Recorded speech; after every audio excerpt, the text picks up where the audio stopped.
Yesus adalah utusan Tuhan. Nah, kemudian Anda mengatakan semua Kristen percaya Yesus datang sebagai manusia. Kami juga umat Islam percaya Yesus datang sebagai manusia. Bedanya kami dengan Kristen, kami bukan pembohong, kami bukan penyesat, kami bukan penipu. Yang penipu itu lain di mulut, lain di praktek. Mulut Anda mengatakan Yesus datang sebagai apa? Sebagai apa? Sebagai manusia. Prakteknya di gereja, Yesus sebagai Tuhan. Munafik, pembohong, pendusta, penyesat. Makanya dikatakan dalam kitab saudara, siapakah Planos itu? Planos artinya pembohong, penipu, penyesat. Bukankah dia yang pergi ke seluruh dunia, yang tidak mengaku Yesus sebagai datang sebagai manusia? Itulah pendusta itu, itulah antikristus itu. Pembohong, lain di mulut, lain di praktek.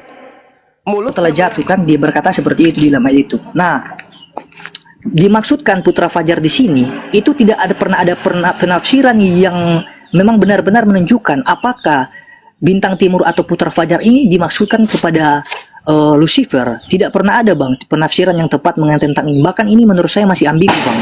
Kalau sekiranya memang ada narasi-narasi dari pihak kekristenan sendiri yang mengatakan bahwa Yesaya 14 ayat 12 ini adalah Lucifer, dia adalah seorang malaikat yang jatuh ke bumi, itu penafsiran yang masih ambigu bang, belum terbukti kebenarannya apakah ini Lucifer. Tetapi gelar-gelar yang dikatakan kepada Yesus, misalnya putra fajar ini, bintang gilang gemilang, ini udah jelas bang. Nah, yang masih kontradiksi ini dalam Yesaya 14 ini ayat 12 ini, kita nggak bisa tahu ya referensinya yang benar ini dari mana sebenarnya, karena ini bentuk interpretasi yang masih belum akurat bang. Itu kalau dari saya tanggapi soal ini. Nah, menyangkut juga ya yang Bang Suma katakan tadi, itu ditambahkan oleh misalnya kaum Kristen ya, itu pengajaran palsu dari kekristenan. Kalau seandainya Bang Suma mengatakan pengajaran itu palsu dari kekristenan, saya minta bang buktinya sekarang. Tunjukkan misalnya salah satu bukti yang mengatakan bahwa apa yang tertera dalam Alkitab itu, misalnya pengakuan-pengakuan dari rasul-rasul dan lain sebagainya, seperti yang Bang Suma tuduhkan tadi. Kalau itu palsu, saya mau minta di mana aslinya bang, dan dari tahun berapa itu misalnya diubah. Itu pertanyaan saya, seperti yang teman-teman Kristen lainnya tanyakan juga kepada kaum muslim. Itu dulu bang dari saya, silakan. Oke, jadi ini bias ya, kemana-mana kita kerucutkan aja permasalahan. Jadi gini, terkait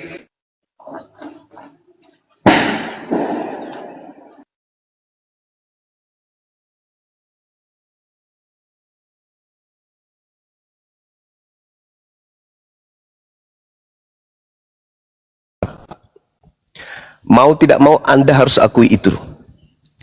Yesus datang di tengah-tengah Bani Israel. Datang sebagai apa? Sebagai utusan, sebagai Mesias. Menurut siapa? Menurut Yesus dong. Kesaksian Yesus, aku datang memberikan kemudian kesaksian yang lebih penting daripada kesaksian Yohanes, bahwa semua pekerjaan aku lakukan adalah pekerjaan yang membuktikan dan bersaksi bahwa engkaulah yang telah mengutus aku. Selesai. Yesus adalah utusan Tuhan. Nah, kemudian Anda mengatakan semua Kristen percaya Yesus datang sebagai manusia. Kami juga umat Islam percaya Yesus datang sebagai manusia. Bedanya kami dengan Kristen, kami bukan pembohong, kami bukan penyesat, kami bukan penipu. Yang penipu itu lain di mulut, lain di praktek. Mulut Anda mengatakan Yesus datang sebagai apa? Sebagai apa? Sebagai manusia. Prakteknya di gereja, Yesus sebagai Tuhan. Munafik, pembohong, pendusta, penyesat. Makanya dikatakan dalam kitab saudara, siapakah Planos itu? Planos artinya pembohong, penipu, penyesat. Bukankah dia yang pergi ke seluruh dunia, yang tidak mengaku Yesus sebagai datang sebagai manusia? Itulah pendusta itu, itulah antikristus itu. Pembohong, lain di mulut, lain di praktek. Mulutnya mengatakan cinta, praktiknya benci. Mulutnya mengatakan manusia, praktiknya Tuhan. Pembohong, penipu. Maka antikristus itu jelas adalah Kristen. Karena dia adalah antikristus, segala upaya dilakukan supaya Yesus ini menjadi Tuhan. Nah, sekarang berbicara mengenai angkatan jahat, kita kerucutkan ke situ. Kenapa Yesus menghubungkan angkatan jahat dengan kebangkitan pada hari ketiga? Kalau Anda mengatakan di dalam Yesaya 14 tidak ada Lucifer, Anda bohong atau Anda belum belajar. Yang punya kitab orang Yahudi. Siapa ya orang Yahudi ini? Mereka yang memahami Yesaya 14. Anda bukan pemilik kitab. Di situ mereka menganggap ini adalah iblis, Satan, Lucifer. Coba Anda versi KJP, buka. Lucifer. Yang ingin menyamai Tuhan itu siapa? Iblis kan?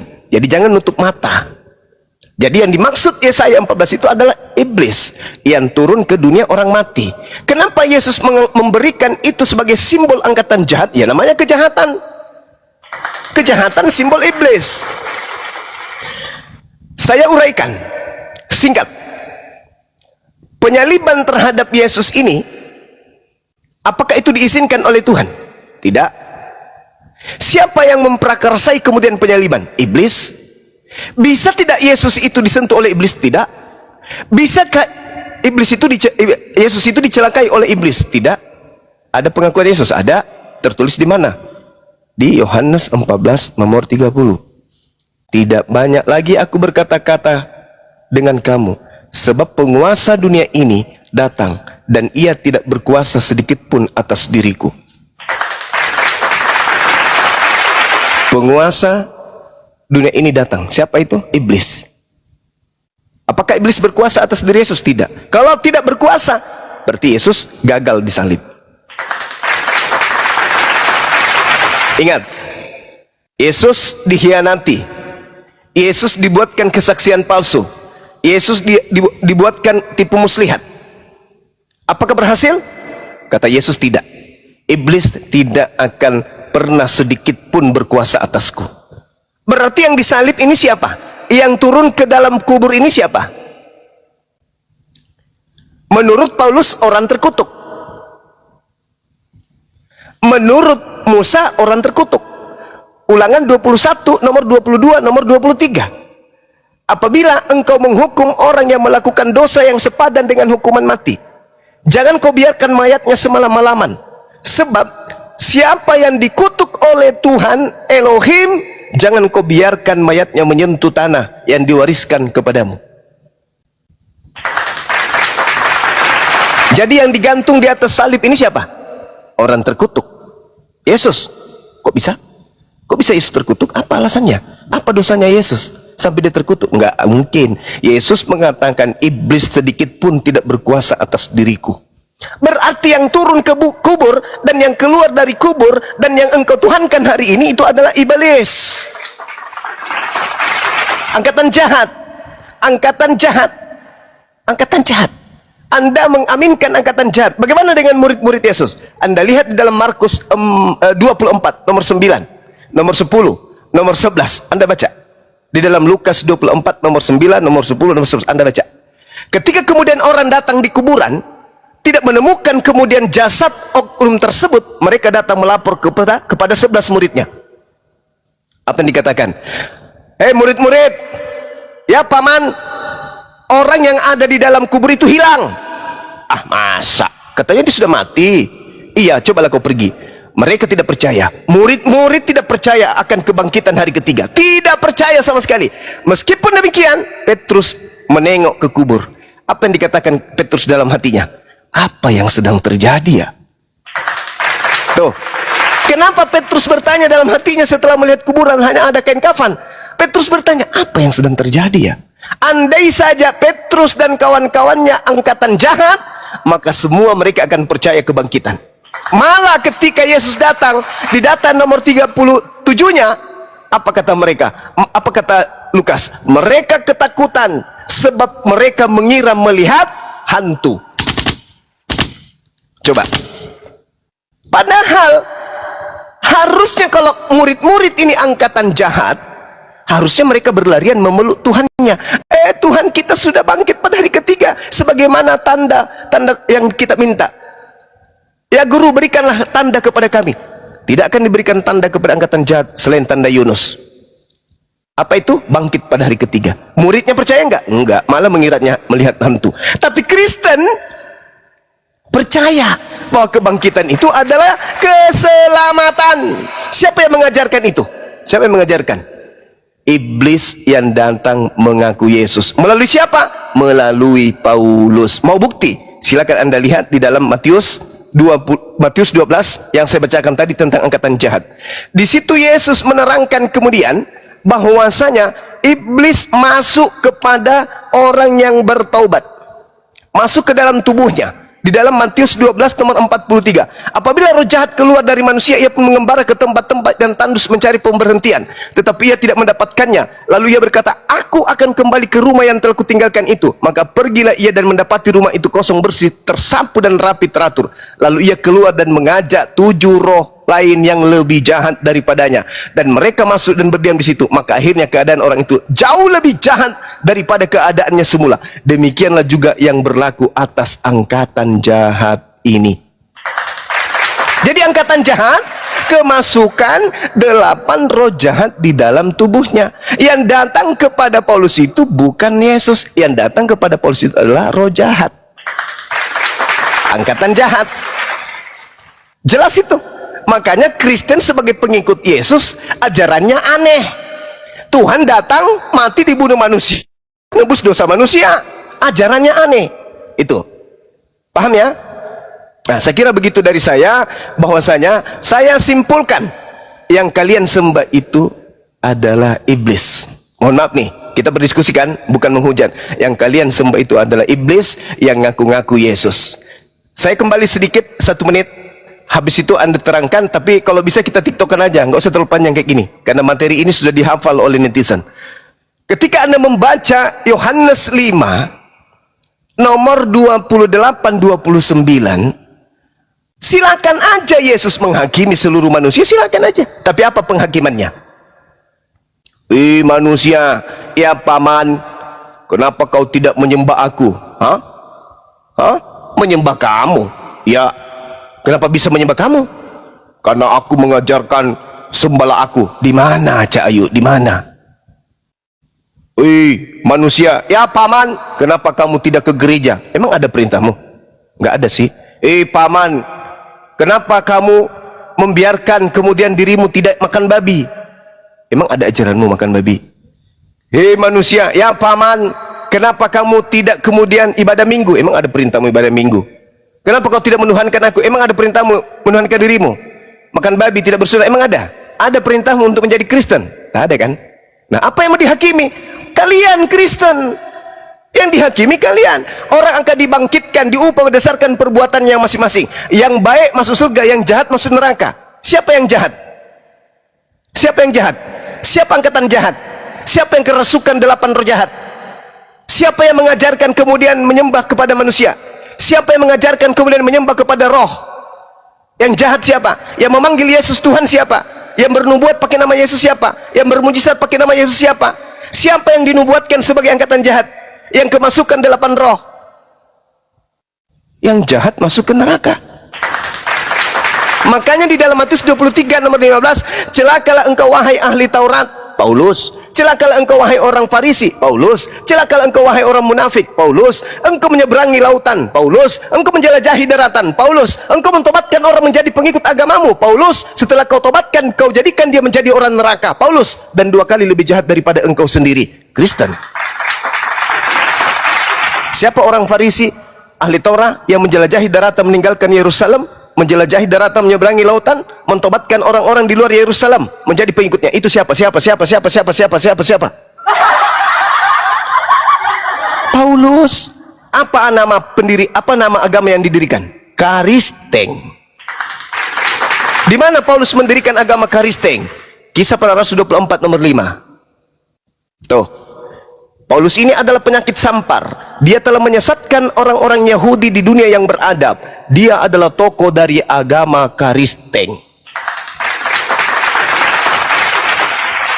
Jadi kita kerucutkan saja, karena itu adalah kesimpulan dari apa yang Anda sampaikan. Saya tidak bisa menanggapi semuanya. Yang pasti Anda, saudara ini hanya menjelaskan doktrin aja. Saya ingin kita diskusi TikTokan. Kita TikTokan supaya bisa memberikan edukasi kepada yang lain. Ketika Yesus datang ke atas muka bumi ini, dia mengajarkan dirinya adalah manusia yang diutus sebagai Rasul Tuhan, atau mengajarkan dirinya sebagai Tuhan yang menjadi manusia. Mana yang betul? Silakan. TikTokan kita, TikTokan. Oke, saya tanggapi dulu pernyataan Bang Suma, kemudian setelah itu kita TikTokan, Bang. Jangan terlalu panjang tapi ya. Oke. Ya, pertama ya, singkat aja ya. Tadi Bang Suma Siap. mengatakan bahwa kalau seandainya murid-murid Yesus termasuk dalam angkatan yang jahat, tentunya mereka juga pasti akan mengatakan bahwa Yesus telah bangkit. Nah, ini menurut saya kesalahan terbesar, Bang. Kenapa? Karena di dalam dalam Matius 27 ayat yang ke-63, dan mereka berkata, Tuhan, kami ingat bahwa si penyesat itu sewaktu-waktu hidupnya berkata, sesudah 3 hari aku akan bangkit. Bahkan ada juga ayat-ayat yang banyak ya, jelas Yesus mengatakan ya, bahwa sesudah 3 hari dia akan bangkit. Dalam Yohanes 28, Yesus juga mengatakan di situ mengenai tentang Thomas ya. Thomas berkata, sebelum aku mencucukkan tanganku ke lambungnya atau ke jarinya, ke tangannya, maka sekali-kali aku tidak akan percaya. Dan ketika itu Yesus menampakkan diri kepada Thomas. Dia mengatakan ya, dia menampakkan diri kepada Thomas. Nah, di dalam pernyataan ini sebenarnya, Bang, kalau kita beralih ke dalam Matius pasal 27 tadi, Bang, ayat 68 dan seterusnya, Bang, seharusnya orang-orang atau mahkamah agama ini yang patut dipersalahkan, Bang, dan bukan murid-murid Yesus. Karena murid-murid Yesus juga, walaupun memang ada beberapa murid yang tidak percaya, tapi jangan lupa juga, Bang ya, kalau Abang mau cek misalnya di dalam Matius 28, di situ ada seorang murid yang disebut Maria ya. Dia itu pergi ke kuburan Yesus dan dia berjumpa di sana dengan malaikat. Dia mencek dan ternyata malaikat itu berkata kepadanya, akan tetapi malaikat itu berkata kepadanya, perempuan itu, janganlah kamu takut, sebab aku tahu kamu mencari Yesus yang disalibkan itu. Ia tidak ada di sini, sebab ia telah bangkit sama seperti yang telah dikatakannya. Marilah tempat ia berbaring. Dan segera sesudah pergi, katakanlah kepada murid-muridnya, dan seterusnya. Nah, di sini ada konfirmasi, Bang, bahwa ternyata yang Yesus sampaikan kepada murid-murid Yesus jauh sebelum Yesus disalibkan, itu sudah sinkron sekali dengan pernyataan di sini, Bang, dalam Matius 28. Bahkan juga kalau seandainya Yesus tidak pernah dibangkitkan atau itu adalah suatu dusta, Bang, mengapa murid-murid Yesus setiap kali menyampaikan kebenaran, termasuk Rasul Petrus, bahkan juga ada banyak saksi-saksi dari murid Yesus, mereka mengatakan bahwa Yesus itu telah bangkit. Yesus bangkit, Yesus bangkit. Ada banyak kok ayat-ayat yang bisa saya paparkan, cuma kan sayangnya waktunya terbatas, Bang. Ada banyak, Bang. Kalau yang seharusnya dipersalahkan ini adalah mahkamah agama Yahudi sebenarnya. Mereka itulah yang membelokkan kebenaran, Bang. Yang tadinya mereka mengingkari kalau Yesus itu sudah bangkit. Mereka membuat suatu tipuan dengan mengatakan mayatnya sudah dicuri oleh murid-muridnya. Padahal sebenarnya Yesus jelas bangkit dari antara orang mati, Bang. Itu dulu, Bang. Nah, saya nggak mau panjang lebar, saya kembali kepada Yohanes 5 tadi, Bang. Yang Abang katakan tadi itu nggak jelas, Bang ya. Itu hanya sekedar ocehan dari Abang saja. Karena apa? Berbicara tentang penghakiman, Bang, itu berbicara secara universal, Bang. Tidak hanya sekedar kaum kekristenan tertentu. Nah, Abang Zuma juga nggak menjawab pertanyaan saya ya. Kalau memang pernyataan-pernyataan dalam Alkitab ini itu palsu, kenapa Bang Zuma nggak bisa menunjukkan yang aslinya, Bang? Itu dulu dari saya. Kemudian, kalau misalnya tadi juga, Bang, Abang hanya sekedar misalnya berkata bahwa itu akan dihakimi oleh kekristenannya. Itu orang Kristen yang akan dihakimi. Pertanyaan saya, Bang, kalau misalnya Yesus itu bukan Tuhan, Bang, kalau misalnya Yesus hanya seorang nabi biasa, kita kan udah sepakat nih dari awal bahwa hakim itu adalah Tuhan. Kenapa Yesus menjadi hakim, Bang? Kenapa? Karena bicara terdakwa ini bukan hanya sekedar Kristen ya, tapi saya mengatakan tadi universal. Semua orang dari kalangan manapun, dari agama tertentu, agama manapun, itu akan dihakimi oleh Yesus. Dan bukan penghakimannya menurut Abang Suma katakan tadi. Beda, Bang. Saya bahkan nggak pernah bisa menjelaskan apa yang akan dihakimi. Tapi intinya kalau berbicara tentang penghakiman, jelaslah, Bang, untuk semua orang, Bang. Jadi nggak hanya sekedar dari pihak Kristen atau kalangan Kristen tertentu. Itu, Bang, dari saya. Dan Bang Suma nggak bisa menjawab ini, Bang. Kenapa Yesus menjadi hakim? Padahal yang kita ketahui, hakim itu hanyalah Tuhan. Apakah bisa sang pencipta ini bisa memberikan kewewenangannya atau otoritasnya kepada ciptaannya, atau yang dimaksud kepada Yesus ini? Apakah bisa, Bang? Sebenarnya Anda tadi itu sudah mendengarkan Matius 19 jelas bahwa pengikut Yesus juga menjadi hakim. Selesai Ya, di situ. tapi kan begini Bang tadi. Ketika Abang mengatakan mereka juga duduk di atas tata, nah itu kan Mereka yang juga mengangkat Tuhan. mereka kan, itu kan yang mengangkat mereka kan Yesus kan. Tetapi Ya, yang menjadi berarti hakim satu-satunya, yang berbicara kepada, yang membangkitkan orang-orang mati, yang menjadi hakim satu-satunya yang mampu berbicara di atas segala macam otoritas, itu adalah kepada Yesus. Nah, jadi begini, saya pakai dalil satu ya. Saya tunjukkan dalil juga yang terakhir. Misalnya ya. Yesus mengatakan seperti ini, Bapa tidak menghakimi siapapun juga, tetapi melainkan telah memberikan penghakiman itu sepenuhnya kepada anak. Nah, jadi jelas di sini Bang, penghakiman itu seluruhnya kepada anak. Nah, karena juga murid-murid ini berasal dari Yesus, jadi mereka juga patut duduk bersama dengan Yesus. Tapi baik. yang menjadi tolak Kita masuk. ukurnya itu Bang tadi. Kita titokan, materi penghakiman Yesus apa? Saya nggak bisa jelaskan Bang. Yang Loh, pasti Yesus, intinya, Yesus menjelaskan materi penghakimannya. Yesus jelaskan. Ayo. iya dalilnya begini Bang. Yohanes 5 kan tadi kan? Iya, Itu kan enggak. bicara, kan? Anda mengatakan Yesus menghakimi seluruh umat manusia sehingga dia Tuhan. Oke, itu konsep agama Kristen. Sekarang Bukan, begini, Bang. materi Saya dari penghakiman awal, kan? Yesus. Alamak. Dari nggak awal bisa saya mengatakan diskusian begini ini. Bang. Ya, jadi begini Bang. Saya mengatakan dari awal begini, oke lah Bang. Saya ikuti dan narasi Abang dengan mengatakan bahwa Yesus itu bukan Tuhan. Nah, Ya memang dia bukan Tuhan, dia manusia. Ya, oke, ya.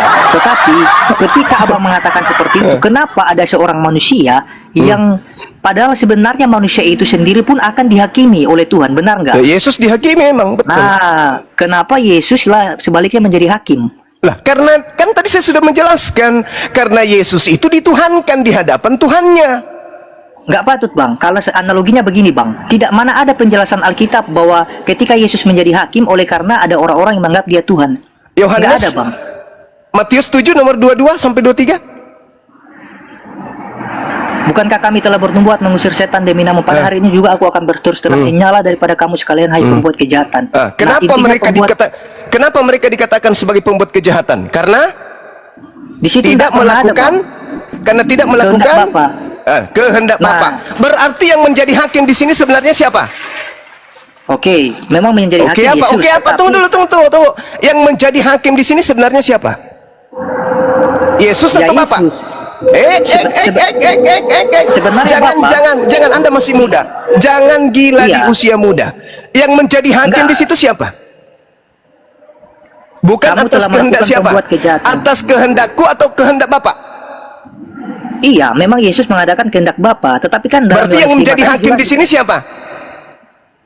Tapi Yesus kan mengatakan Bang, di dalam Yohanes juga dia mengatakan, Bapa tidak menghakimi siapapun juga, tetapi telah menyerahkan penghakiman itu sepenuhnya kepada anak. Penghakiman itu kemudian landasannya apa?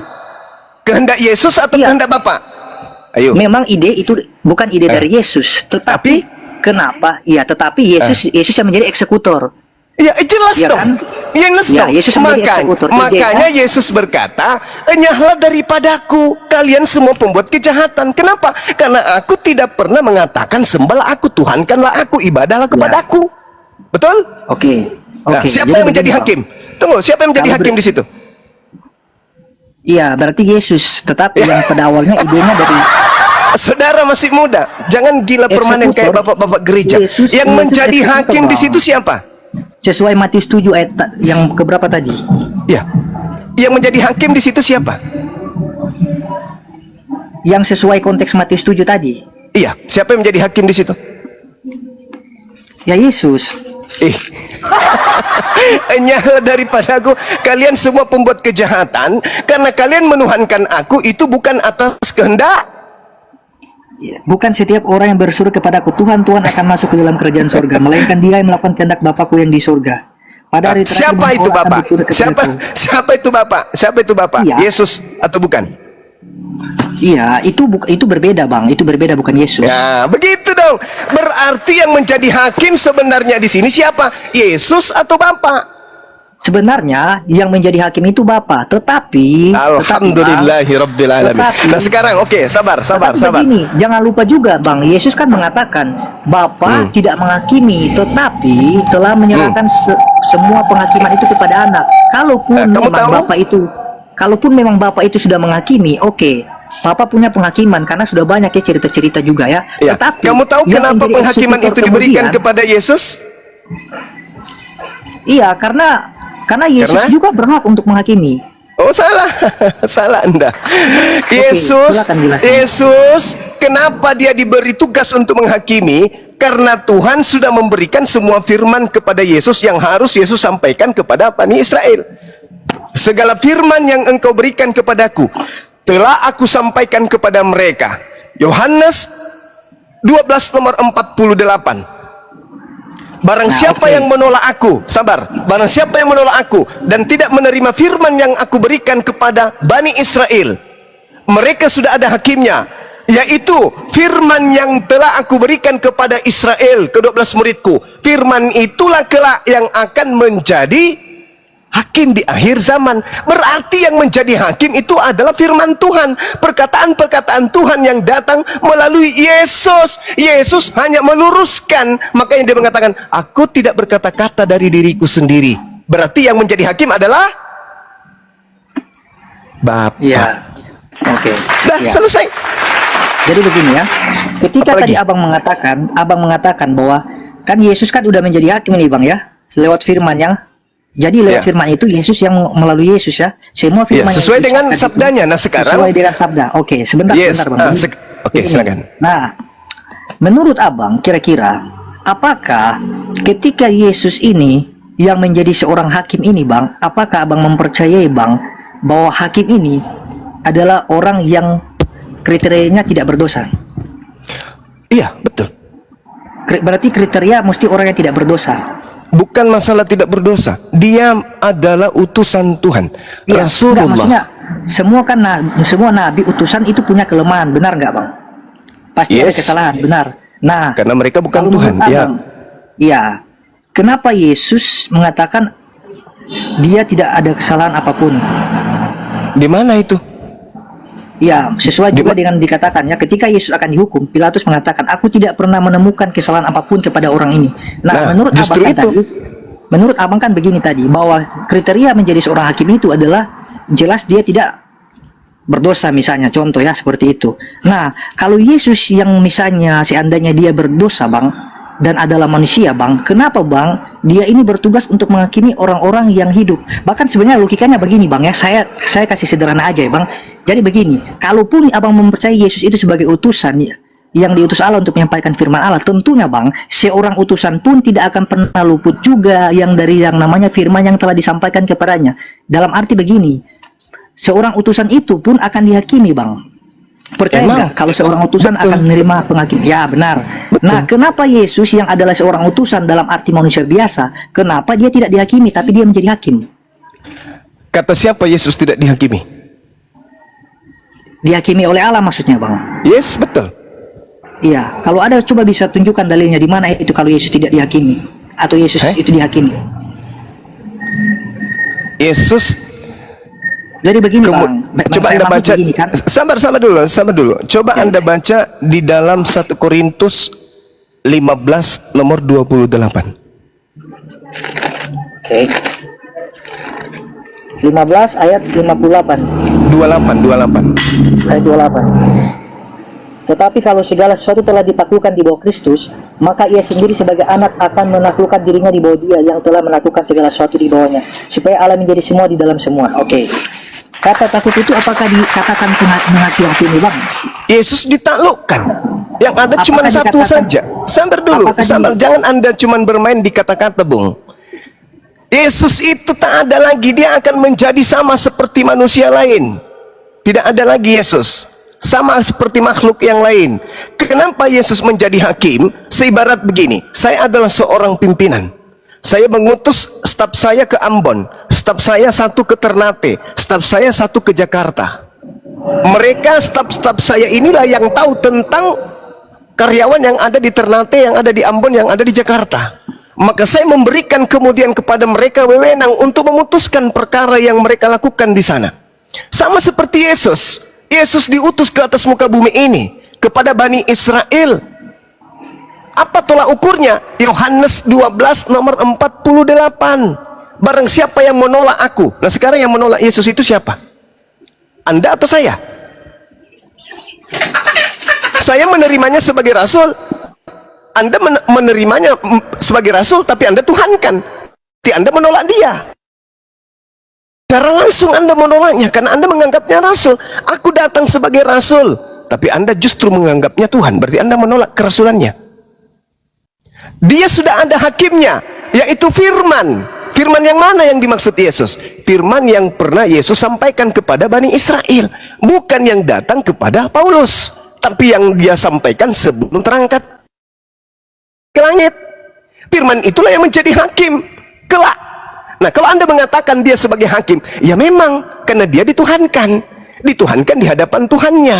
Makanya dikatakan enyahlah daripadaku. Kenapa demikian? Karena orang-orang ini tidak melakukan kehendak Bapa. Kehendak Bapakku adalah kalian menganggap aku rasul, supaya mereka tahu bahwa engkaulah yang telah mengutus aku. Berarti aku adalah utusanmu.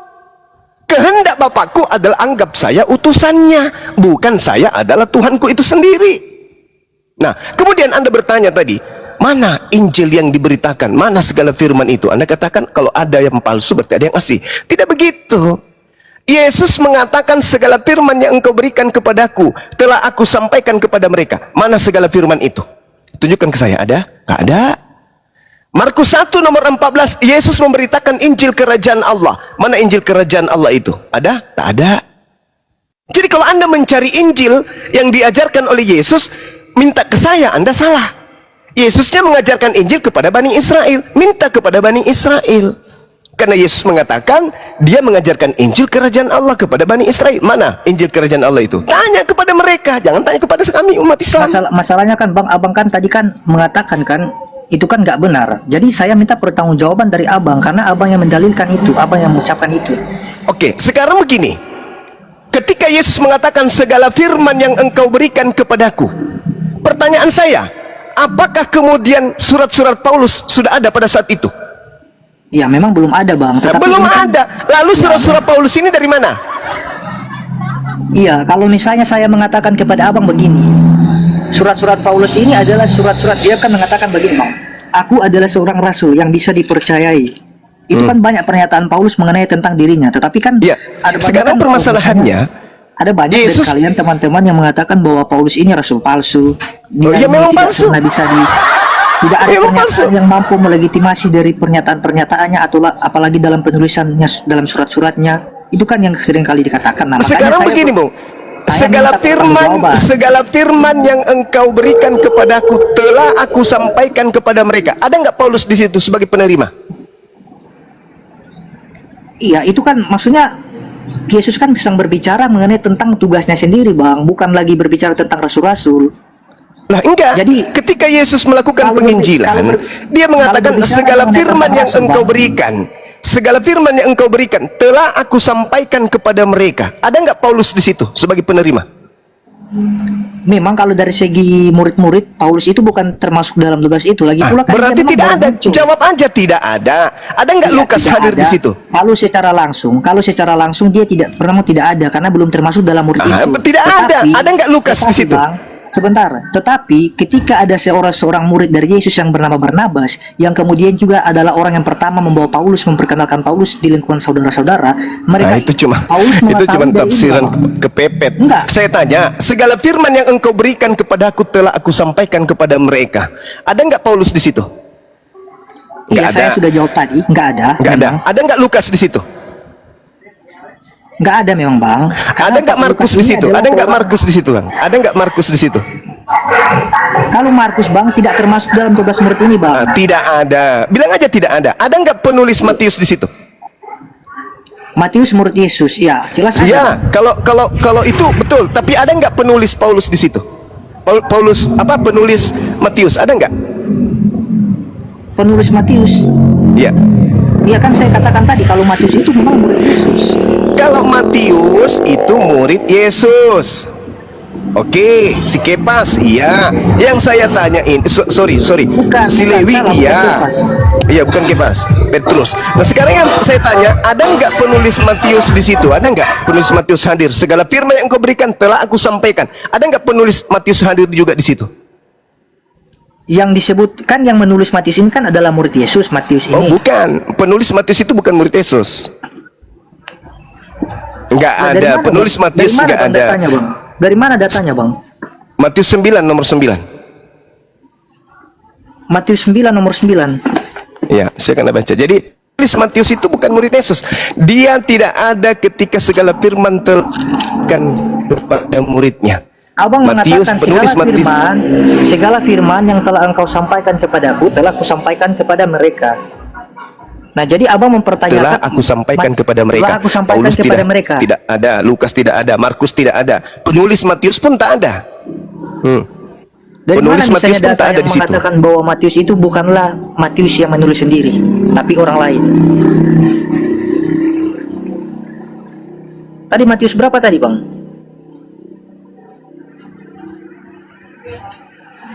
Bang, Matius berapa tadi, Bang? Matius 9 ayat berapa?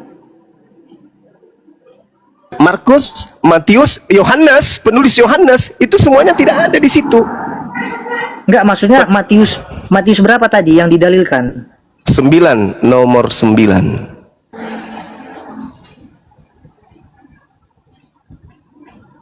Oke, jadi maksudnya oke. Penulis Matius bukan murid Yesus. Dia orang yang tidak dikenali. Terakhir kemudian baru dianggap itu tulisan Matius, bukan. Begitu juga buku Yohanes. Buku Yohanes ini juga bukan murid Yesus yang menulis, tetapi orang lain. Anda boleh baca di dalam Yohanes 21 nomor 24 sampai 25. Bukti bahwa tidak ada penulis Bible itu murid Yesus, tak ada. Jadi segala firman yang Yesus sampaikan kepada muridnya itu tidak dituliskan oleh muridnya. Penulis-penulis Bible ini termasuk Yohanes adalah menerima kesaksian-kesaksian dari orang-orang. Paham di situ? Jadi kalau Anda mencari Injil kerajaan Allah yang Yesus ajarkan, ya tidak ada lagi. Kenapa? Karena orang Yahudi pun kehilangan, apalagi Kristen, apalagi Islam. Ya begini aja, Bang, yang saya maksudkan tadi adalah mohon tunjukkan, Bang, data-data yang sudah tidak valid itu, Bang, yang abang maksudkan. Loh, semua yang tertulis di dalam Bible itu tidak valid, semuanya. Iya, makanya tunjukkan dulu saya. Semuanya dari kitab Kejadian sampai Wahyu semuanya Iya, tidak valid. saya minta pertanggungjawabannya, Bang. Tunjukkan data yang misalnya di mana data berarti yang aslinya, yang validnya itu di mana? Loh, kok jadi tanya saya yang aslinya? Kan abang mengatakan bahwa tidak valid misalnya. Ya, sekarang begini, Bung. Kalau Anda disuguhkan uang palsu tanpa uang asli, bisa nggak Anda mengatakan bahwa uang ini palsu? Bisa kan? Tanpa menunjukkan yang asli? Bisa dong. Begitulah ketika Bible Iya, diajarkan, disampaikan ke... Permasalahannya begini, Bang. Permasalahannya kalau misalnya Iya. analoginya hanya sekedar dari uang saja, saya memang nggak perlu memang. Karena memang jelas banyak bisa dengan mudah saya temukan. Tetapi apabila hal itu tidaklah saya temukan, berarti kan ini saya minta. Oh, berarti kalau begitu mana dong yang aslinya? Karena saya memang jujur nggak bisa temukan. Nah, makanya Sekarang saya ada bertanya nggak? sama Bang Suma. Ada tidak Kalau Bang murid Suma Yesus? mengatakan, gini, Bang, Ada kalau nggak Bang Suma murid Yesus? mengatakan, Ada nggak murid Bang Yesus? Suma berani mengatakan bahwa ternyata Alkitab itu dari Kejadian sampai Wahyu tidak valid atau tidak asli, ya saya minta, Bang, tunjukkan, Bang. Karena kalau Bang Suma berbicara tentang ini, otomatis Bang Suma juga tahu dong aslinya di mana. Oh, bukan Bentuknya begitu, seperti Bung. apa? Orang berakal itu tidak begitu cara kerja otaknya. Sekarang Nah, terus? begini, sekarang begini. Musa menerima Taurat itu dalam bahasa apa? Dan tahun berapa? Lah, Bisa maksudnya jawab? masa abang balik bertanya sama saya? Ini kan Supaya saya gini, Bang. jelaskan. Musa menerima Taurat dalam bahasa Ibrani di tahun 1400 sebelum Masehi. Tahun 3 sebelum Masehi, Kaisar Ya, terus maksudnya Ptolemy gini, II Kejadian- memerintahkan rabi-rabi menerjemahkan kitab Tanakh ke dalam bahasa Gini, Septuaginta. Bang. Oh, Kejadian sampai Wahyu itu intinya begini. Di mana misalnya kitab-kitab itu bisa didapatkan? Di mana itu, Bang? Saya kira Anda ini cerdas, rupanya error Bukan, juga rupanya. maksudnya Sama seperti Pak Bom rupanya. Abang kan tadi kan mengatakan Kejadian sampai Wahyu itu tidak valid, ya kan? Ya memang nggak valid. Nah, tidak valid berarti maksudnya gini. Keasliannya itu di mana? Yang asli. Kitabnya Nabi Musa itu berbahasa Indonesia atau bahasa Ibrani? Iya, memang kalau dari terjemahan jelaslah bukan bahasa Ya, Indonesia, Bang. jelas sudah nggak Kan valid namanya berarti. terjemahan. An- Namanya kalau terjemahan berarti tidak asli. Nah, saya tanya berarti gini. Ya, kalau ada memang kitab yang mendekati original teksnya, Bang, Mm-mm. yang aslinya misalnya. Nah, itu di mana? Itu di mana? Ya, Kalau Abang mengatakan itu bukan Bible tugas saya Abang menunjukkan itu kan bukan maksudnya tugas mendalilkan, saya. Bang. Abang kan mendalilkan. Abang kan mengatakan Bahlul ini kan juga lama-lama ini anak. enggak, maksudnya Sekarang Abang saya kan tanya, menunjukkan. sekarang saya tanya sama saudara, kitab yang dibawa oleh Belanda masuk ke Nusantara ini itu milik Nabi Musa. Itu semua hanya kitab terjemahan. Nah, kalau valid apabila nggak itu? terjemahan- Valid nggak itu? Valid Ya, nggak itu kalau sebagai memang- kitabnya kalau Nabi dalam Musa? terjemahan, Ku kalau tanya dalam- dulu saudara, dalam valid terjemahan. tidak itu? Valid dalam- tidak itu? Iya, gini. Valid Dalam tidak itu terjemahan- sebagai kitabnya Nabi Musa? Dalam Valid tidak? terjemahan itu ada banyak Saya kesalahan. tanya, valid Ada tidak banyak itu sebagai kesalahan. kitabnya Nabi Musa? Valid Karena tidak ada itu banyak sebagai kesalahan, makanya tidak valid. Karena Nah, ada tidak banyak kesalahan. valid. Anda makanya sendiri saya minta- mengatakan tidak valid, Bu. Makanya saya minta gini, kan Wah, tadi kenapa Abang minta kan ke saya? mengatakan kan bahwa Itu bukan kitab saya saya, minta. itu kitabnya Nabi Musa. Kenapa minta ke saya? Yang ada sekarang Bukan. ini adalah kitab yang tidak valid. Selesai. Maksudnya Abang kan tadi menuduhkan. Kemudian saya minta, di mana dalilnya atau bukan dalil, tapi di mana kitab yang asli itu, Bang? Ya, Otomatis sakit ketika Anda. ada orang yang mengucapkan itu tidak valid, berarti Oh, jadi- ada kemungkinan dia Jadi tahu menurut juga saudara, aslinya di mana. jadi menurut saudara tetap aja valid terjemahan ini sebagai kitabnya Nabi Musa karena tidak bisa kita tunjukkan kitabnya Nabi Musa lagi gitu. Bukan, oke lah, bukan begitu. Tapi begini, Sakit saya otak mengejar Anda ini. pernyataan. Saya mengejar itu- pernyataan Abang Suma kan. Ya, itu aja Bang. Saya mengejar pernyataan Abang Suma aja. Katakan itu tidak valid sebagai kitabnya Nabi Musa karena memang bukan kitabnya Nabi Musa. Terus Anda mencari-cari alasan. Kalau begitu tunjukkan apa tanggung jawab saya untuk menjelaskan itu. Itu bukan kitab saya, itu kitabnya Bani Israel. Begitu juga ajaran Yesus. Yesus mengajarkan kepada murid-muridnya, bukan kepada Kristen, bukan kepada Lukas, bukan kepada Paulus, bukan kepada Markus, bukan kepada penulis Matius, bukan kepada penulis Yohanes, kepada muridnya. Kenapa? Karena menurut penyelidikan yang dilakukan penulis Yohanes, segala muridnya, semua muridnya tahu dengan benar dan percaya bahwa Yesus adalah utusan.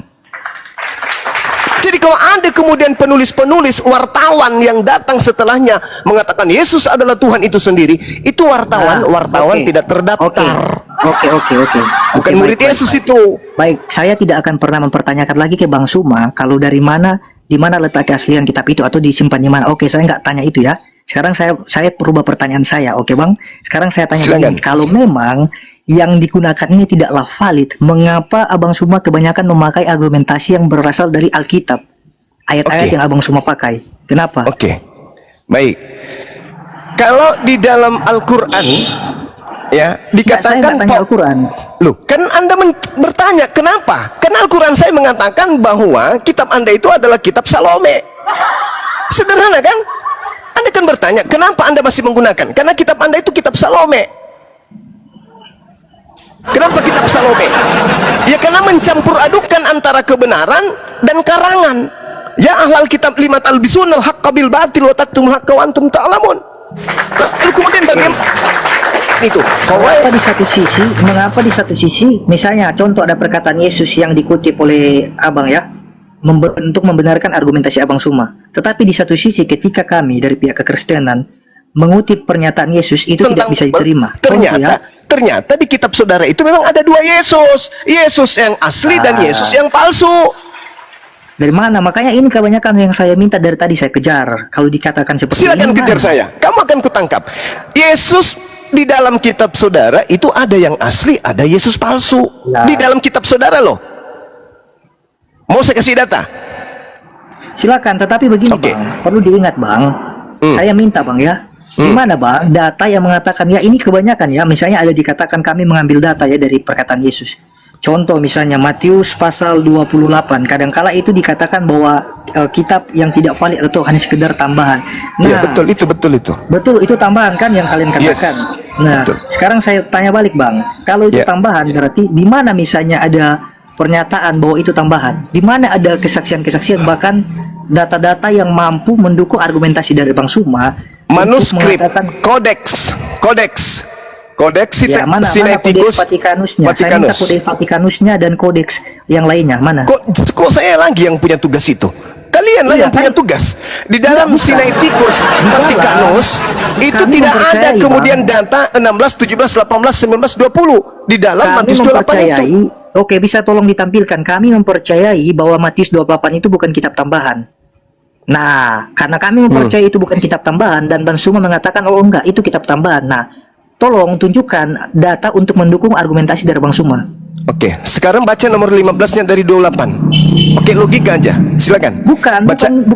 Bukan isi itu kan akan keluar dari itu akan keluar dari Alkitab, Bang. Kan begini, kita kalau berbicara manuskrip, Bang, itu akan keluar dari Alkitab yang ada sekarang ini, Bang, dari Matius 28 itu. Jadi mohon tunjukkan dari manuskrip yang mana, misalnya dari Kodeks Vatikanus atau Kodeks apalah. Yang beberapa macam kodeks itu tunjukkan, Bang. Sekarang begini, saudara. Saya Enggak, tanya tadi dulu. kan Abang mengatakan, Saya tanya dulu saya akarnya cuma dulu. minta- Saya tanya dulu akarnya. Matius itu ditulis tahun berapa? Ini dulu akarnya dulu Waduh, kutanya. bukan. Aduh. Ya, jadi begini, kalau misalnya saya mengakui, Aduh. misalnya contoh ya, saya mengakui Bagaimana ini? kalau saya mengakui kalau tidak semua isi Alkitab atau tidak semua catatan-catatan tentang Matius itu saya hafal, saya udah jujur nih. Nah, misalnya tentang wawasan saya. Sekarang saya tanya misalnya dulu. belum Saya sampai. tanya dulu sama Tetapi Anda. Matius ketika itu Abang ditulis merasa- tahun berapa? Itu dulu. Iya, saya belum bisa memberikan Ya misalnya sudah. jawaban, Lalu untuk Bang. apa saya tunjukkan manuskrip? Kalau tahunnya itu saja Anda sebagai nggak tahu. itu sebagai bukti, nggak begini kan? Ketika saya mengetahui, otomatis kan dari belajar dulu, Bang. Benar nggak? Nah, Ya, saya terus kenapa Anda minta mengimani bukti. kalau tanpa Anda pelajari? Kan lucu. Nah, Berarti Anda apabila beriman misalnya- dulu tanpa Oke. pelajari lebih dulu. Oke. Iya, siap, Harusnya siap. Anda Oke. pelajari dulu baru imani. Kalau begitu, Bang, silakan Abang ajarkan kepada saya dan tunjukkan data mengenai tentang apa yang saya imani dalam Matius 28 itu, bahwa ternyata itu adalah Silakan kitab Anda tambahan. baca Tunjukkan nomor data. 15-nya. Tanpa Enggak. kita tunjukkan, nomor 15-nya yang Enggak, tunjukkan menentukan. aja. Saya nggak mau tunjukkan aja, Bang. Itu Anda nggak mau, Jangan- saya mau. Jangan Gimana dong? secara tekstual dalam Alkitab, tapi kita beralih. Kita ke kode Oh, nggak Vatikanus bisa. aja, Bang. Kitab Kodeksnya. Anda yang Enggak, kodeksnya membuktikan kan- dirinya palsu. Kok jadi Bukan, saya yang kodeks- membuktikan? kodeksnya Kitab kan Anda Abang kan- sendiri. Abang kan Kitab berbicara Anda kodeks sendiri Vatikanus. yang membuktikan dirinya palsu. Buka. Jadi Abang- Matius enggak, 28 nomor 15. Buka dong. Jangan gengsi dong. Saya minta dari kode Saya Vatikanus, minta Bang. Anda baca Matius Wah, 28 tadi nomor kan- 15. Silakan Anda Masalahnya baca. kan abang kan mendalilkan tadi abang bilang begini bahwa Matius itu kitab tambahan 28 Ya kitab tambahan. memang tambahan. Ya, nah, Memang tambahan. dan abang juga Memang mengatakan tambahan. begini sama saya, kamu itu jangan hanya sekedar mengimani tapi belajar dulu dong. Ya harus, Tanpa belajar, harus. tanpa Hanya orang belajar. bahlul yang beriman kepada sesuatu Ya. yang tidak dia tahu. Nah, Hanya orang oke. bahlul. Kamu Orang jangan bahlul. sekedar imani tapi belajar dong. Belajar, makanya aku bilang. Kenapa Anda tidak mau membaca nomor 15-nya? Kenapa? Kenapa saudara tidak mau membaca nomor 15-nya? Kenapa? Malu. Oke, Matius 15. Matius 28 nomor 15. Coba Anda baca. 15 ayat 15. 28 ayat Gitu. 15. Kalau mau cerdas itu Mereka begitu. menerima Jadi uang itu dan berbuat seperti yang dipesankan kepada mereka dan cerita yang tersiar antara orang Yahudi sampai sekarang. Nah, yang Nah, ini harus kan- tersiar sampai sekarang apa? Ya ini kan cerita tentang dusta Mahkamah Agama Iya, yang mengatakan bahwa harus Yesus tersiar itu- sampai hari ini apa? bahwa- itu cerita itu bahwa Yesus tidak disalibkan. Oke, Bahwa Yesus tidak berarti- dibangkitkan. Siapa bilang aduh pendusta pembohong? Ini Coba baca di ayat 11, coba berita baca di yang ayat 11. harus tersiar adalah tentang tentara upahan, betul? Iya, tapi juga Terus menyangkut tentang kenapa bahwa ada Yesus penambahan-penambahan tidak berikutnya? Pergilah ke seluruh dunia, jadikanlah seluruh bangsa muridku. Yang mana yang harus tersiar? Tentang tentara upahan atau beritakanlah atau jadikanlah seluruh bangsa jadi murid? Yang mana yang harus tersiar? Ya, perkataan Yesus lah sendirilah. Kan beda, Bang. Ya itu dia tadi. Oke. Jadi yang harus Jadi tersiar begini, sampai hari ini tentang tentara upahan. 28 ayat Bukan 11 pergilah sampai ke seluruh 15. dunia. Cerita Itu 28 data ayat tambahan 11 pergilah sampai seluruh 15 dunia ini itu. mengindikasikan Itu bahwa adalah ini adalah tambahan dusta Mahkamah karena Agama. orang-orang Roma Dusta Mahkamah menginginkan Agama. seluruh dunia menjadi pengikut penyembah roh. Dewa-dewa bukan. Romawi. Salah, Sehingga dia salah, menambahkan pergilah ke seluruh dunia, jadikan Bang. seluruh bangsa Salah. menjadi penyembah roh. Salah. Itu Silakan. itu Ini ada adik saya di sini. Ini ada adik saya di sini. Itu Anda akan berkontradiksi. ditunjukkan. Dinda Jibril Sebentar, mau Itu berkontradiksi. Sebentar. Itu berkontradiksi. Apologetik sebentar, apologetik dek sebentar. Tadi kan kau minta data kodeks, ya kan?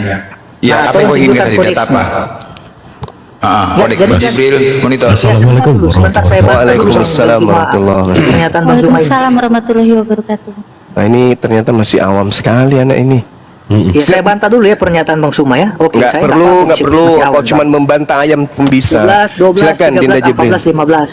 Jadi 11, 12, 13, 14, 15 ini Bang. ini Bisa kan ada nggak yang bisa pernyataan. menunjukkan manuskrip Matius Bisa. 28 ini? Sementara Silakan. dicari, saya Enggak, bernarasi dulu ya, kau Bang. diam aja, Jibril, kau diam. Ah, Kamu izinkan ilmu dulu kan? saya, Bang. Apologetik. Abang yang Ilmu mengarahkan secuil, ilmu secuil. Oke lah, tapi Satu-satu abang nggak ya, bisa diam. menjawab ini. Jangan meluntur. Diam, Bang. diam dek, Ya. diam dek, adik diam. Nanti dijawab. Besarin, besarin. Apologetik, kau kalau syahadat kau cerdas kau nih, betul cerdas. Nggak Kalau perlu, dia Bang. pakai Nggak otak perlu sih, saya kalau sadar. asumsi Iya. susah. Malah saya nggak perlu saya bersadat. Ya udah nggak usah, saya juga butuh kau. Yesus jadi- bersahadat padahal. Saya juga nggak butuh Islam, Bang. Iya, Islam juga jadi- kebetulan tidak butuh orang yang tidak punya otak. Lanjut, Kalau Dek, lanjut. kalau di sini dilihat di Mark chapter 16 ini 8. Ini kalau kita zoom in ya. Nah, ini cuma sampai sini. Ini bawahnya kosong. Jadi yang 8 sampai 20 itu nggak ada sebenarnya. Ini original text ya, langsung dari Sinaiticus.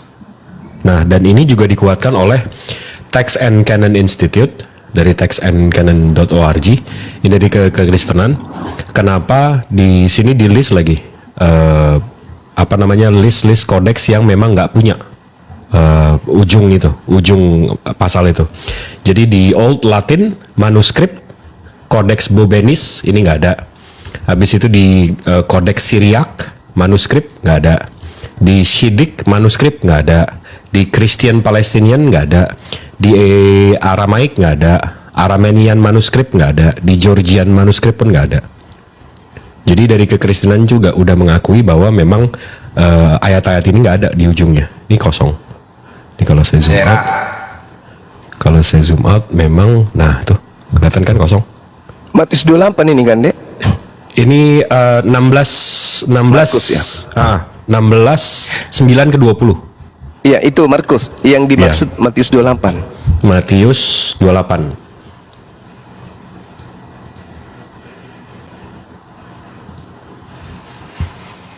Matius 28 Sinai ya. Iya. Vatikanus ada nggak dengan Sinai?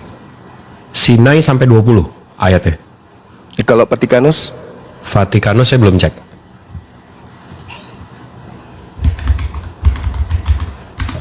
Mestinya sih nggak ada juga ya. Karena dia Sinaiticus sama Vatikanus ini bertabrakan terus meskipun di abad yang sama. Matthew. Bentar ya. Matthew. Keringat dingin kok, jangan keringat dingin ya. Ambil tisu, apologetik, ambil tisu. Apologetik, ambil tisu, keringat dingin, ku bilang. Oke, sudah selesai, Bang. Enggak, kenapa dengan ini kenapa, Bang? Iya, oke, udah selesai ya. Iya. Enggak, karena ini pun Saya kalaupun ada di sini, ini abad 4, Bang. 400 tahun Abad setelah keempat. kejadian. nah, sedangkan Matius itu dituliskan tahun 60-an, 62. Oke. Klaimnya, Jadi- betul. Ya. Oke. Klaimnya Jadi begitu. intinya begini ya. Intinya begini. Karena tidak ada kodeks satupun yang menunjukkan bahwa ada berisi ayat dalam Matius 28 itu, berarti intinya itu tidak valid ya. Oke. Tetapi begini, Bang. Yang misalnya yang dikatakan dalam Matius 28 tadi itu bahwa itu adalah ayat yang tidak valid. Pertanyaan saya, Bang, kenapa di dalam Kisah Para Rasul, Bang, ini jelas-jelas ya, Bang, misalnya ada dari peristiwa Pentakosta ini ada orang-orang yang mendengar atau menyaksikan peristiwa Pentakosta ini bukan orang-orang Yahudi saja. Oke. Biar sama saya aja, Bang Zuma, bentar. Dia Elam, penduduk Mesopotamia dan lain Iya, sebagainya, boleh. Bang. Silakan, Dek. Kemudian disampaikan juga, dilanjutkan juga tentang khotbah Petrus di sini ya. Maka Petrus mulai berkhotbah kepada orang-orang ini, Bang. Ini mereka menyaksikan loh peristiwa Pentakosta, Bang. Bahkan Oke, juga, Bang, oke. kalau misalnya kita mau telusuri dalam surat Tuhan sini, Bang, ada banyak misalnya tentang murid-murid ya. Jadi Iya. Paulus atau Petrus itu diperintahkan untuk orang-orang bersunat. Iya. Kemudian Iya. Saya mau lanjut dulu, Bang. Nggak, tapi abang mesti pahami. Iya, saya sudah semua paham. Oke. semua kitab yang abang pegang sekarang itu nggak ada di abad 1, abad 2, abad 3, bang. Nggak ada manuskrip atau tulisan langsung. Jadi kalau abang bilang, oh ada saksinya, mau di abad 1 mau 2 juta orang pun yang ngelihat, tapi kalau dari 2 juta itu nggak ada yang nulis, itu berarti nggak ada buktinya, bang. Karena di Bible abad 1, abad 2, abad 3 itu nggak ada, bang. Jadi ini cuma imani saja. Tetapi kan begini Bang, ketika misalnya ada klaim-klaim bahwa ini tidak ada di abad pertama, abad kedua, dan abad kemudian, saya bingung juga ya, ada yang membuat saya bingung. Kebanyakan, justru dari Alkitab-Alkitab yang kami pakai inilah yang dianggap itu palsu, itu dijadikan argumentasi dari pihak lawan. Ya, Nah, terus jadi yang kalau membuat kalau kami kita pakai oke, menurut abang kita kalau mau mematahkan pola pikir abang yang salah kaprah yang menuhankan dewa-dewa ini, kita mesti Enggak, maksudnya begini. tunjukin apa? Al-Quran. Abang nggak akan mengimani Al-Quran, abang nggak akan mengimani kitab yang dari abad 4 ini kan? Bukan persoalan apakah saya mengimani, bukan. Jadi begini, ketika disampaikan argumentasinya dan itu bersumber dari Al-Quran, ya itu karena kepercayaan kalian, kitab suci kalian itu valid lah menurut kalian. Dan saya hanya sekedar batas mendengarkan. Tetapi apabila Bukan, tapi dikatakan Al-Quran tadi- saya bisa buktikan, saya bisa tunjukkan abang sekarang Al-Quran yang abad 7, yang satu abad dengan Rasulnya, dengan penerima wahyunya, saya bisa cocokkan dengan Al-Quran yang 14 abad setelahnya, yaitu sekarang. Bukan, itu nggak ada bukan itu. perubahan. Sementara abang nggak bisa melakukan itu. Biblos abang abad 1 nggak ada, abad 2 nggak Bukan ada, itu, Bang. abad 3 nggak ada. Saya tidak pernah mengatakan bahwa Al-Quran itu kitab yang tidak valid atau yang tidak asli. Enggak, saya enggak sampai di situ pemikiran saya. Tetapi yang saya heran adalah ketika dikatakan bahwa Alkitab ini adalah kitab yang tidak valid, Bang. Tidak ada di abad pertama dan abad kedua dan abad yang kemudian daripada itu. Nah, kenapa kebanyakan Alkitab yang kami pakai ini, Bang, kebanyakan dijadikan argumentasi untuk membenarkan pihak Iya, itu yang tadi lawan. saya tanya, kalau saya pakai Al-Quran, abang nggak akan mengimani juga kan? Abang mengimani kitab abang kan? Kami menunjukkan bahwa kitab bukan. abang ini, kami menunjukkan bahwa kitab abang ini nggak bisa dijadiin pegangan untuk Sekali iman lagi, Bang, gitu loh. Sekali lagi begini Bang ya, kalau datanya bersumber dari Al-Quran, kan saya sudah bilang, saya tidak pernah persoalkan, oke lah, mau urusan saya mau terima atau nyanda, yang terpenting kalian pakai data yang dari kalian, dan yang sesuai yang kalian imani. Tetapi, kemudian kalau kalian memakai data dari kami, yaitu Alkitab, dan kemudian di satu sisi juga kalian mengatakan, ini standar ganda ya Bang, di satu sisi, itu dijadikan sebagai suatu kebenaran untuk membela argumentasi kalian, tetapi di satu sisi, itu dijadikan sesuatu yang bahkan disebut anatema ya. Iya, Anatema. abang tahu nggak kenapa kami membahas ini? Karena abang menyamakan, abang menggunakan kata Allah, Isa Al-Masih dan seterusnya. Kalau abang pakai teos, kalau abang pakai Tuhan abang, kayak orang-orang bukan itu, Bang. di luar negeri, Bukan. kami nggak akan Sekali lagi menyentuh begini. karena abang mengaku ini Injil, sementara ini Evangelion, beda gitu loh. Sekali lagi begini. Abang mau nyuri diksi kami, tapi nggak mau disentuh, gimana nih? Sekali lagi begini ya Bang. Saya bukan berarti melarang Anda untuk silakanlah. Kemudian silakan kalau Anda ingin memakai argumentasi yang bersumber dari Bible. Maksudnya begini, bukan begitu. Kalau Anda ingin memakai ayat-ayat dari Alkitab, Abang napas dulu, santai aja, argumentasi dari santai aja. Anda, misalnya, Anda ingin membenarkan argumentasi Anda lewat Bible, lewat ayat-ayat yang tertera di Alkitab, silakan. Nggak apa-apa, silakan. Tetapi, jangan standar ganda dong, Bang.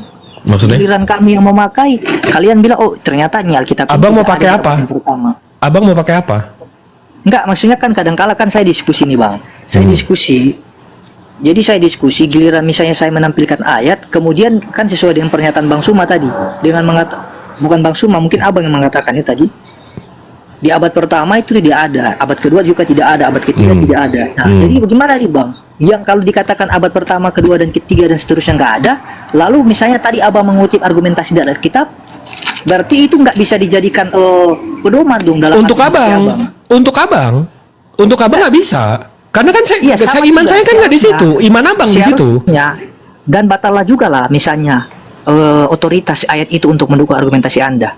Karena kan dibilang kan itu nggak Iya, ada semuanya. Berarti itu kan dasar iman abang, bukan dasar iman Nggak, saya. begini. Abang paham nggak sih? Begini, oke, berarti iya saya paham. Berarti tidak baik dari argumentasi saya maupun Anda tidak akan pernah bisa valid kedua-duanya. Mengapa? Karena baik dari Anda maupun saya memakai argumentasi atau ayat-ayat pendukung untuk argumentasi kita. Bukan, kalau Itu abang bersumber dari- kita itu makanya bersumber sebelum dari kitab yang tidak bisa dipercayai atau tidak ada di pertama makanya dan kedua. kita udah biasanya Bang Zuma sama apologet yang Saya lain nggak itu tahu udah kalau memahami kalau misalnya- abang ini udah paham bahwa kitab abang ini memang dari abad 4 nggak dari abad 1 dan itu landasan iman abang. Kalau sekiranya pernyataan ini misalnya seperti itu, ya saya no comment, saya nggak bisa melanjutkan lagi. Intinya kan ini kan bicara mengenai tentang dasar. Ya Apa udah, gunanya kita- kalau memang jawaban apa abang akan gunanya imani kita- saja, imani saja ya ngapain kita Apa diskusi? gunanya bang? Gini bang ya, apa gunanya kita mendalilkan sesuatu, mengutip sesuatu, tapi dasarnya itu udah ketahuan misalnya dikatakan bahwa itu Setuju, tidak salah, tidak asli. setuju. Apa gunanya misalnya? Ya, Sama setuju. juga, baik Anda maupun saya ketika mengutip satu ayat Alkitab, tapi itu tidak dijadikan misalnya sebagai dasar yang kuat atau punya otoritas. Itu kan landasan Atau bisa iman abang, dipercaya. diulang lagi. Nggak, Itu kan saya- landasan iman abang, abang Begini. paham nggak sih bang? Saya percaya Alkitab ini adalah firman Tuhan. Tetapi Nah, kalau ada Bang Zuma menggunakan landasan iman abang untuk Iya, mematahkan oke. argumen abang. Valid Oke, dong, iya. karena itu Memang landasan benar. abang. Tapi Memang benar, detik di abang satu bilang, sisi- oh ini ditulis di abad 1, oh ini ditulis Di di sini, satu. oh ini saksinya ada 50.000. Iya mana? Nah, Kami oke. tanyakan lagi Di mana? satu Nggak ada sisi- itu. Di satu sisi benar, itu seperti menumpang dalam argumentasi saya, kan? Menumpang dalam keimanan saya. Argumentasi Bang Suma itu Itu argumen bang. Terus Ya, Bang Zuma argumentasi- argumennya dimulai dari mana? argumentasi Kalau nggak dari itu- dasar keimanan abang? iya, dia gunakan dari Alkitab yang saya percaya sebagai firman Tuhan. Nah, Di ya satu sudah. sisi, Ah. Alkitab yang saya pakai untuk membantah argumentasinya, ya seperti yang kamu katakan tadi, ini nggak ada di abad pertama, nggak ada di abad kedua, dan seterusnya. Berarti gugur dong, baik dari kamu maupun dari saya. Iya betul. Nggak valid dong. Oke, Betul. kalau begitu, buat apa Alhamdulillahnya kita berdiskusi? landasan iman kami nggak ada di situ. Jadi kami nggak gugur iman kami. Iman Nah, yang gugur itu iman abang. makanya dari saya begini, apabila misalnya ini tidak lagi layak dipercayai misalnya oleh kalian, saya kan masih tetap percaya dan kalian nggak percaya, oke. Tapi kalau begitu ya buat apa misalnya saya berargumentasi, sedangkan data yang saya paparkan tidak bisa diterima sebagai kitab suci atau Iya. keyakinan itu. Terus kami sebagai firman Tuhan. kami melandasi untuk mematahkan argumen abang dari mana? Iya, dari keimanan saya, tetapi kan Ya di usul. satu- iya, tetapi Gimana di sih, satu Abang? di satu sisi sederhananya begini, ketika saya mau memaparkan argumentasi untuk membantah argumentasimu, kamu mengatakan bahwa di abad pertama loh dan kedua dan ketiga loh tidak Begitu ada loh. abang bilang udah ada saksi. Oh ini saksinya begini, oh ini saksi. Sementara saksinya nggak ada. Ini kita berdiri sendiri di abad keempat. Iya, supaya kita nggak bertele-tele sebenarnya gitu. Udah Fix aja lah, lumayan fix 40 aja menit. lah, toh. Fix aja lah. Yang awalnya saya meyakini tetapi kemudian tidak diakui. Oke, silakan, nggak apa-apa. Nggak, tapi di sini saya mau memberitahu bahwa yang abang yakini ada saksi dan seterusnya itu nggak ada bang. Abang boleh cari tahu sendiri. Saya nggak akan ngajarin abang. Tapi kalau abang mau belajar, mau abang mau tahu dan abang bisa verified juga. Kitab abang ini nggak ada di abad 1, abad 2, abad 3. Saya bisa tunjukin dari Sinaiticusnya sendiri. Sinaiticusnya ini bapak-bapak gereja ini mengakui bahwa ini tulisan Kristen yang lengkap, muda atau tertua, terawal, paling awal itu kata-kata mereka. Ini yang paling awal. Dan ini perkiraannya di 325 ke 350. Itu nomor 1. Kedua, kalau abang pelajarin lagi, abang percaya Tritunggal? Yes. Nah, kalau abang percaya Tritunggal, abang pelajari lagi. Tritunggal itu sumbernya dari Tertullian, bang. Abang bisa Google, abang bisa cari tahu. Bapak Iya, Trinity, Tertullian. Oke. Tertullian itu lahir di tahun 155 ke 160. Meninggalnya di 220, 230. Abang tahu nggak Tertullian 40 ke 50 umurnya pertama, itu dia agamanya apa, bang? Ya, agama di luar Kristen. Roman Greco namanya. Konsep ketuhanan Roman Greco itu Kapitolin Triad. Tuhan Kapitolin Triad ini 3. Sang Bapa, Ya, Jupiter, kemudian dia beralih. Juno, Dia beralih kepada bukan lagi Sang Maha Firman. Tunggal. Ya. Jadi Tuhannya Tertullian sendiri di 50 umur dia pertama itu Tertullian ini konsep Tuhannya itu Kapitolin Triad. Bapaknya Jupiter, anaknya Sang Firman atau Juno, habis itu The Wisdom, Roh Kudusnya. Nah, Tertullian masuk ke Kristenan di umur 50 Habis itu dia mengusung konsep Trinitas. Yehosua di abad 1 dijadikan firman, Roh Kudus dijadikan the wisdom, Jupiternya digantiin jadi Tuhan Bapa.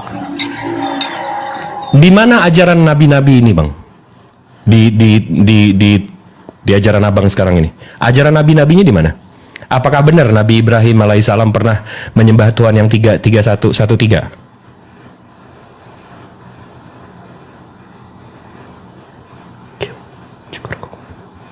Nah, ini mentok nih kayaknya. Bang Zuma, kalau udah Zuhur, silakan. Ya, oke. Ya, jawaban saya sih simpel sih sebenarnya. Saya mengatakan kembali yang saya sudah katakan tadi bahwa kalau berbicara urusan keimanan atau keyakinan, Bukan, ini bukan soal keimanan, Bang. Ini fakta sejarah. Saya nggak ngomongin keimanan dari tadi. bukan tadi yang dimaksudkan dengan Alkitab itu tadi. Oh, saya nggak, tertuliannya nggak ada Bisa mau kaji direspon. lebih dalam ya. Saya jujur kalau misalnya saya belum bisa kaji lebih dalam mengenai tentang tokoh-tokoh orang-orang yang mencatat Alkitab, kemudian memaparkan data mengenai tentang ini. Makanya dari tadi pertanyaan saya seringkali mengulang-ulang bahwa apabila misalnya yang tidak valid, kemudian tolong dong tunjukkan datanya di mana. Dan pada akhirnya sudah ditunjukkan tadi. Nah, menyangkut tentang keyakinan, saya sudah katakan tadi bahwa kalau menyangkut tentang keyakinan, ya saya nggak bisa campur adukan ya. Jadi soal urusan mau orang mau percaya atau tidak, itu bukan urusan saya. Ya itu dari saya. Jadi soal tertulian Abang nggak ada mau ngerespon sama sekali? Soal Tritunggal dan Nggak ada seterusnya. karena dia udah beralih ke dalam ajaran bidah. Oh, tertulian bidat. Dia Bapak Trinitas loh, Pak. Bang.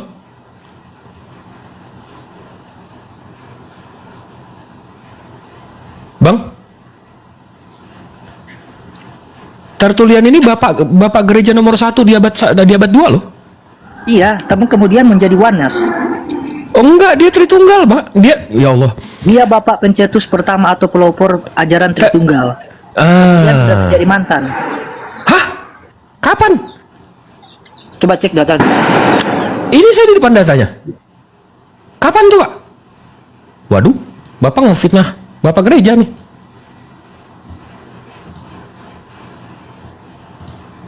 Orang oneness seringkali mengatakan itu.